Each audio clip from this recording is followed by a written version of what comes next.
گل‌های که وطن در حفظ نامونند بود، تنگ حال خلق از دستی بلای جنگ بود. در همین ایام در یک روزی پرفیضی بهار، گشنگی با دستی شخشولش را بود از من مدار. با دلی خالی سردی پر آرزو گشتافتم، سفره بود دیگو طبقا را سر کفتم. تازه بودی سفره ها چون سفره پیغمبران، صاف بودی کاسه و دیگو طبق شد آسمان.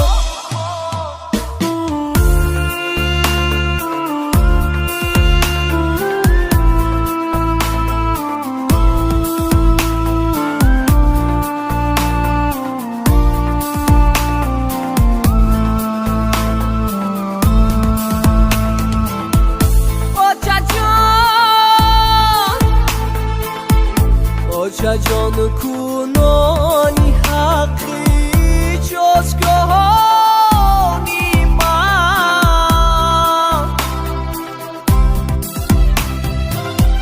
لیک از مادر گرفتم من جوابی به سخن.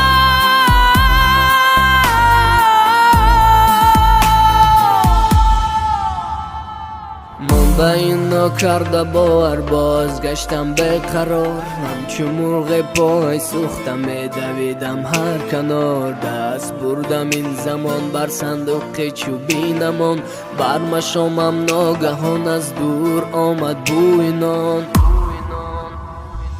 من از این گونه شای نو قوی نو یافتم، چاپا گردان کرده صندوق رو به سوزن کفتم. ریزه نانه نبود آنجا ولیکن بوی نان داد بر جانم حلاوت داد بر گشمم روا.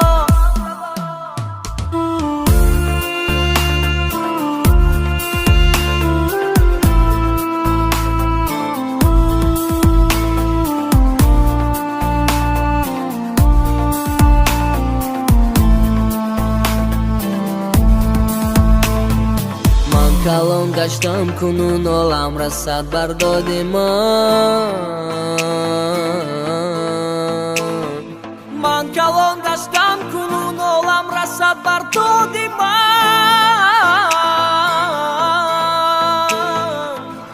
لیکن بوی معطر کی رود از یاد من.